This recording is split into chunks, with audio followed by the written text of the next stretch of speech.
Okay, welcome everybody. As people start rolling in, we'll just take a moment to let people arrive before we start.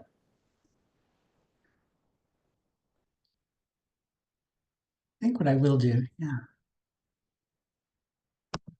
just gonna make sure that I can share my screen. So we do have the chat enabled, and I thought that one thing we could do just to start with, if you could just put in one word that describes how you're feeling right now in the chat. Just one word.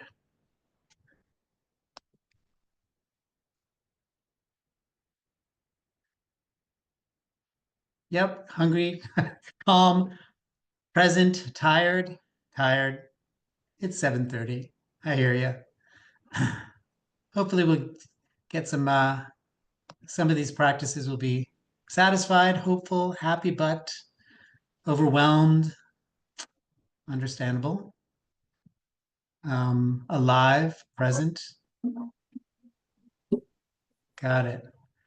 All right. Well, let's I'm going to go back to my screen and content, alive. Good. So for today, I'm actually going to focus a little bit on brain psycho ed and infuse some practices in this. So I wanted to share my screen and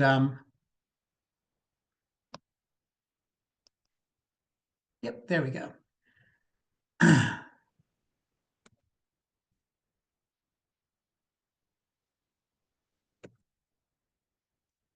Doesn't seem to want to advance.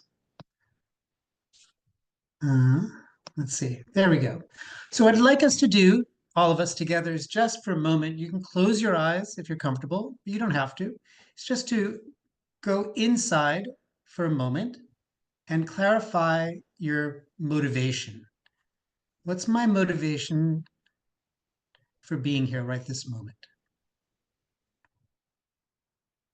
And you can just listen internally to see if something arises in your mind. It can be very simple. What's my motivation for being here for the next 25, 30 minutes? And clarifying that motivation just to help you attune to where we are right now. So, starting with something heavy, the causes of stress and suffering, right? This is a stress break. So, but we're breaking from stress. And what is that? What are the sources of stress and suffering? And I'm going to propose at least one model to all of you, and you can see how it lands. But one thing is the inner critic, and it's something that many of us suffer from, these negative self-beliefs.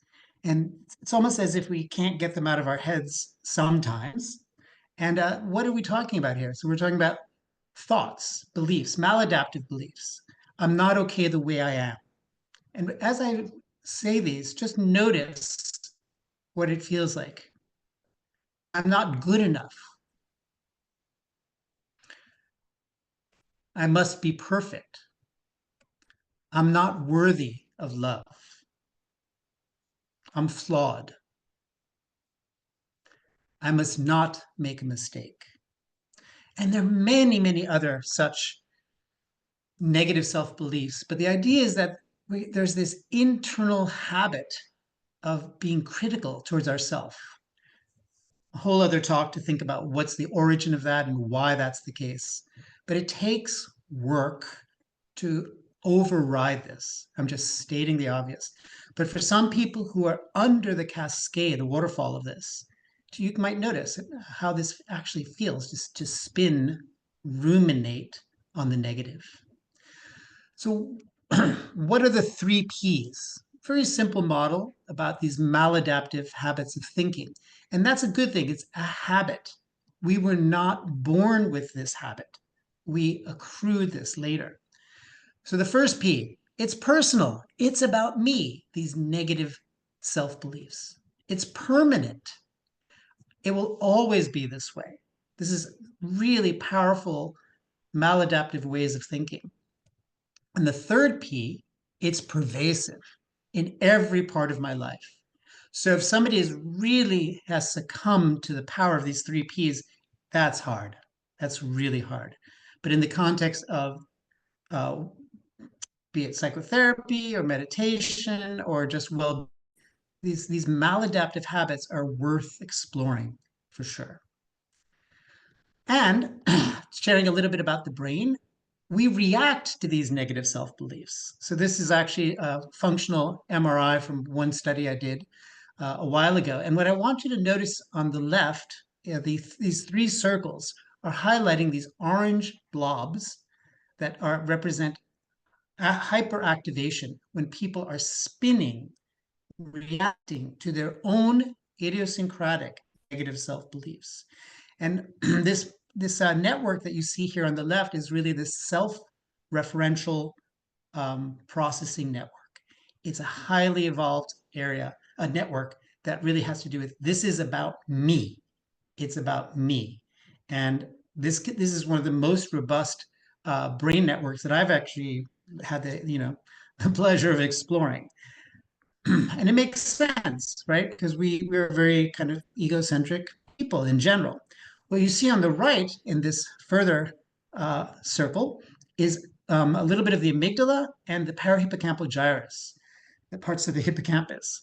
The key thing to understand is while we are very sensitized to self-focused attention, self-related processes, then the amygdala and other areas, which I'll show in a moment, really have to do with activating um, emotion, arousal, and the parts of the hippocampus have to do with remembering maybe the context in which I had these negative self beliefs. All of this has to do with patterns of stress and how resilient am I to this biologically, evolutionarily tuned brain set of networks that make me sensitive to negative self beliefs. Well, another very clear model, and you can see how this works in your own mind when there's threat, real or imagined. It doesn't actually have to even be real. Could even be in the context of a dream. Within milliseconds, our brain is evolutionary tuned to shift mindset, brain state, into an affective arousal, fear, and anxiety, which has energy with it, but also has negative valence. When this emotion reactivity set of brain regions, amygdala, insula, parts of the anterior cingulate, and other brain regions, gets activated in milliseconds, often before conscious awareness. Now, I'm going to say something that might be a little provocative, but no one has ever seen an emotion. We only infer that people are experiencing emotions via subjective experience, the impact on decision making, autonomic, psychophysiology, heart rate, changes in breathing rate, skin conductance, neural response, like I showed you a moment ago, changes in cognition and thinking, emotion state, interpersonal effectiveness, and even group functioning. So we infer that somebody's a person or a group of people are in a certain emotion through the outputs that we can measure and combine. That's important to note. So, what is the challenge for us? Well, here's the punchline, and I'm framing it as a question. How do we go from negative self beliefs to psychological flexibility? From being stuck and ruminating to a mind that's more flexible, open, vivid? Well, there are many different techniques, right? There are many different meditation practices, contemplative practices, and you get some of them here. It can be through movement, through dance, through singing, but it can also be through contemplation, through different forms of emotion regulation, cognitive reappraisal. And the way I like to frame it is that these different skills, some of which we'll have here during this 10-day stress break, act like WD-40. They have the spray that can loosen up the grit and attachment to maladaptive habits of mind, both on the brain level, psychological level, even on the interpersonal level. So the spray that just loosens up the grooves so that we could possibly take a different perspective. And on the brain level, this is impacting emotions related brain regions, cortical regulatory brain regions, view of self, etc. So now I'd like us to begin to actually explore this experientially. Leonardo da Vinci's reminding us that the human body is exquisite, amazing. So I'd like you to think of a time, could it be today, a recent time, when you were experiencing happiness, feeling content. And notice in the body, perhaps it was with somebody you trust, somebody you love, or a place in nature, a forest, or by the ocean, and you're having this experience of well-being, happiness. Notice in the body, just for a moment, is there anything happening as you recall this beautiful place, safe place? And now switch to a moment when you felt sad. Perhaps you received some bad news, heard about some sad news that other people who you care and love for were experiencing, or just feeling kind of down, blue, depressed. Notice, if you can, some subtle shifts in your body, your facial expression, any tightness, feeling despair, sadness. If we had more time, we could explore this more deeply, but what I want to show you is one of my favorite research studies from Finland with a few thousand people that mapped the bodily expression, sensory topography of different emotions. So for example, here's a whole array of emotions. Hot colors means more sensory experience. And what I want to focus on here, I thought, is just happiness and sadness. So this is was published, about 10 years ago, but it's such a powerful demonstration that our exquisite bodies are a continuous source of information about how we're feeling, what we're sensing. So if you look at happiness, very strong responses in the face, in the chest, a little bit in the arms and hand. Right next door, sadness. And notice the blue, like almost turning off sensation of the whole lower body, the arms. So this is a beautiful demonstration that gives us the body is finely tuned to continuously supply us with information about how we're feeling and how people around us are feeling. And if there's anything we know from stress is we begin to have bodily sensations. So the more that we can build the muscle of that, that would be amazing. Emotion regulation. So I mentioned that in the context of threat, within milliseconds, there can be a rapid shift in fear, anxiety, even positive emotions, love, awe, and that there's a whole set of brain regions that are dedicated to emotional reactivity, emotion processing. Again, much of that even pre-conscious awareness. It sends a bottom-up signal to get these regulatory, be it cognitive regulation, tension regulation, to exert a top-down influence. In humans like us, there are other modules, many more, but I'm focusing on two here. Language, how we speak to ourselves, our inner self-talk. Am I biased towards this inner critic, or do I give myself a break and use language in a way that liberates, that creates more spaciousness? Views of self, positive and negative views. What is the flavor of how I relate to myself, how I view myself, that influences this whole system?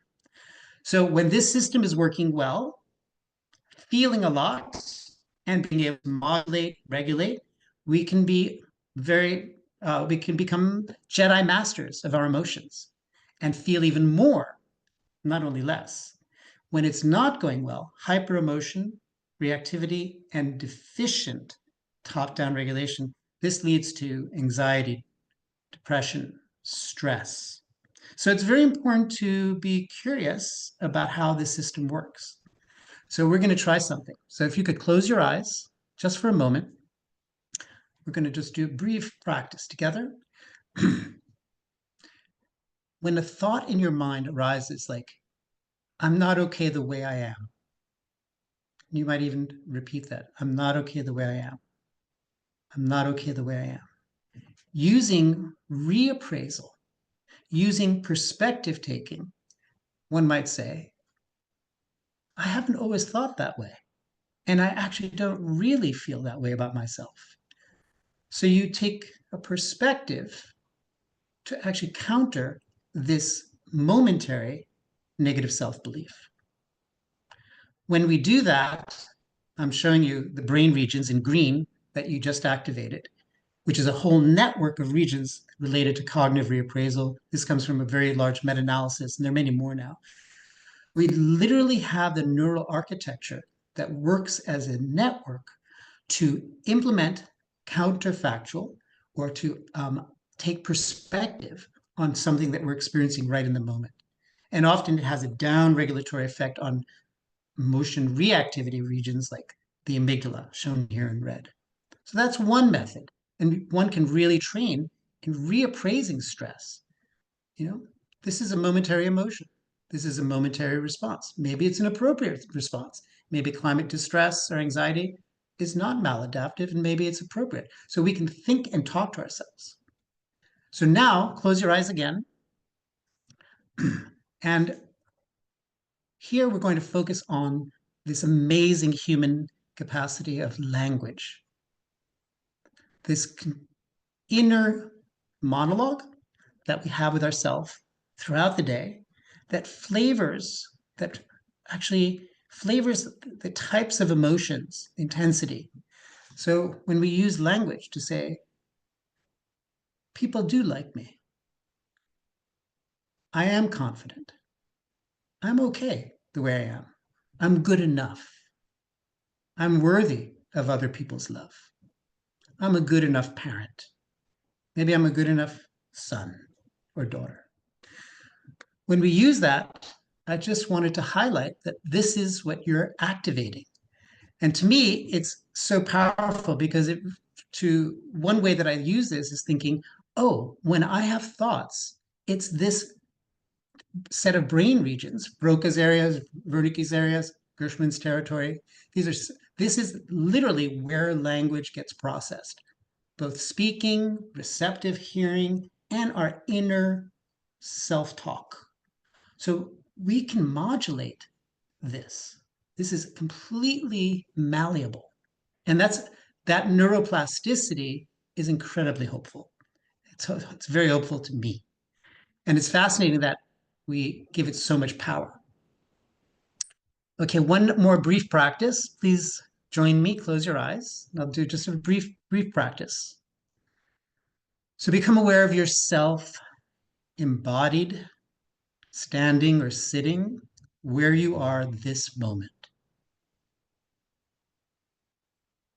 Using our imagination, can you see yourself when you were about 10 years old?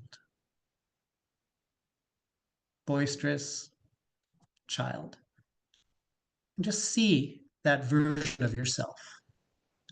Maybe you fast forward and when you're about 22, 23.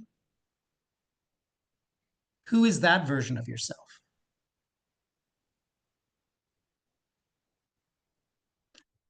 Coming to the present moment, who is this version? What is this version of me like?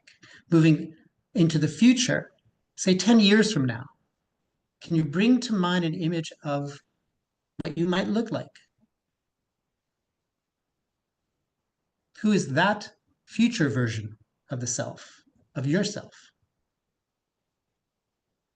So this ability to do time travel, to do self-referential time travel, this is a paper that influenced me very strongly by a wonderful researcher where he literally did a meta-analysis of, I think, 20, 30 different brain imaging studies to outline this midline network, what you see in red, green, and blue, There are several other areas, but this is the core of what makes us able to reflect on ourselves. It's neither good or bad. It depends how we use it. And we actually have some very nice evidence that through, say, for example, 8 weeks of mindfulness meditation, cognitive behavioral therapy, etc., different training programs modify how these regions interact and support positive self-use and negative self-use. And again, it's plastic, it's malleable with volitional training. That's a wonderful punchline. So now, keeping your eyes open or closed, I'd like you just to shift your attention to the next set of breaths. You might feel your chest expanding and contracting naturally at your own pace. And see if you can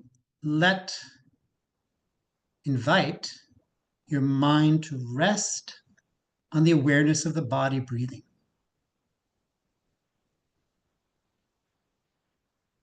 Allowing sounds, images, thoughts just to move through the space, but just resting in feeling the breath enter and be released. Well, if you open your eyes, if we had more time, we can go further. One way to conceptualize this, what this does, if you practice it repeatedly across days, weeks, months, is that this mindfulness, the capacity to shift the attention becomes like the flagpole that's grounded to the earth, steady, stable, reliable. While the flag, the mind, can flutter and be influenced by winds and currents, news, political events. But at the same time, there's an aspect of the mind that is grounded, stable. And again, this provides, at least for me, a sense of hope and choice, decision making, shifting attention to which aspect of my mind. And you should see this wave. And I offer this wave as a reminder that I was just looking at the ocean the past 2 days and did a contemplation looking at it. There's certain energy with emotions and thoughts, and it's neither good or bad. And you see how the emotions and thoughts could be conceived as like the crest and the waves. But at the same time, there's a deeper part of the mind under the surface that's more steady, that is accessible, no matter what's happening on the surface. So this image is a reminder to me for that. So two complementary practices that I want to just introduce briefly. One is what's called in Western scientific studies, focused attention, focusing the attention gently with intensity on an object. For example, the breath, the sensations of the breath at the tip of the nose, or sound, or the sensation of the body sitting or the feet standing against the ground.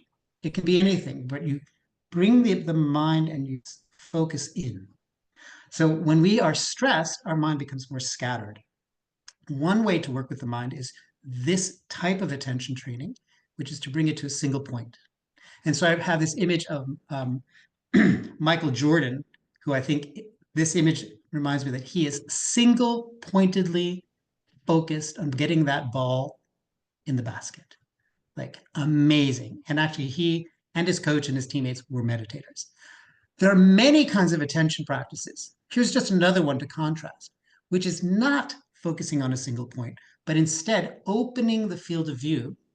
Sometimes it's called receptive awareness or open monitoring, where you literally just open and notice the ebb and flow of any mental experience or physical experience from moment to moment.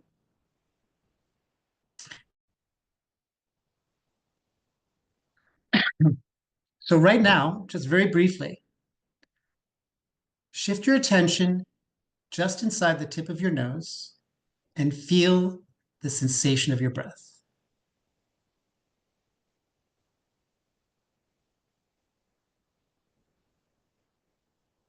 Focusing just on sensation right in the tip. And then shift to opening your awareness. You hear the sound of my voice. You see the colors on the screen, maybe ambient sounds, sensations. And then bring the attention back, shifting again to just inside the nostrils, noticing sensations for the next 2 or 3 breaths.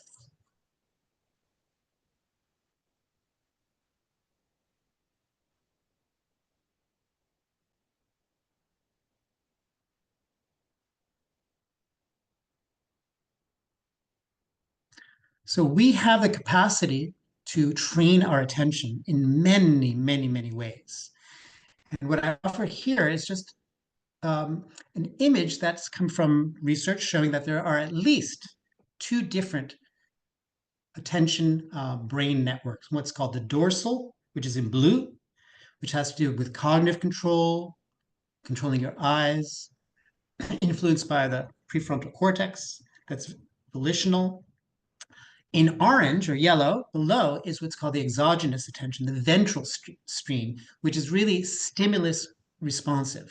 So there's stimuli that are happening, and this part directs our attention, labels it, and directs our attention as they're in our environment, as opposed to this endogenous cognitive control. There are probably other attention networks as well, but I want to point out that you can literally train these networks in the brain, and these powerfully influence our sensitivity to stressors that might trigger anxiety, fear, worry. I'm going to finish up in a moment. What I am very excited about is a newer capacity that we have in clinical science, neuroscience, to be able to map at least 2 different people interacting at the same moment. And with EEG, it's called hyperscanning, but it really has to do with being able to notice when 2 people are talking, interacting, speaking, over time, if they attune to each other and attend to each other, they begin to have electrical waveforms that go into neural synchrony. And in fact, one person can actually co-regulate the other person's brain. In many cases, like be it a parent with a child, or maybe myself with my cat, or myself with my partner, we can go in and out of attunement with each other. So I really want to emphasize this interpersonal neurobiology that we are now beginning to be able to actually measure, which I think is very exciting. So I'm going to pause there and say thank you for your attention, and I want to leave you with something. This QR code leads to a link to what's called the Mindfulness Center, period SE, Sweden. It's a website. It actually has 4 webinars that I did during COVID, sitting there, that offer an in-depth kind of experiential exploration of 4 different areas. Equanimity practices, which is considered a foundation for compassion. Different ways of contemplations for working with the self, interconnectedness of all phenomena, and then climate distress. When you click on it, you might have something pop up that says acceptera alla in Swedish, which means accept all. And you may have to just select that. There are guided meditation, sets of meditation practices. Also, please do remember to complete the survey, and that comes to you from Climate Resilience at ucsd.edu. And if you could, just for a moment, in the chat, put a word that describes how you're feeling now.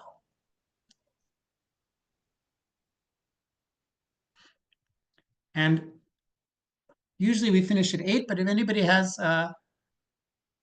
yeah, peaceful, at ease, enlightened, connected, content, great, grateful, conscious, curious, me too, relaxed. Yeah, great. So tomorrow night, I believe, I think it's Cheryl Shaw is going to present. I will introduce her. And thank you for making the effort to attend this kind of rapid fire. But remember, all the slides will be available, and I think the videos will be available. So you don't, you'll be able to come back to this, and hopefully at some point we can even have a longer period where we have Q&A. All right. So I'm going to say thank you to everybody. Please take good care of yourself and take good care of others around you. Co-regulation, interpersonal neurobiology. And good night.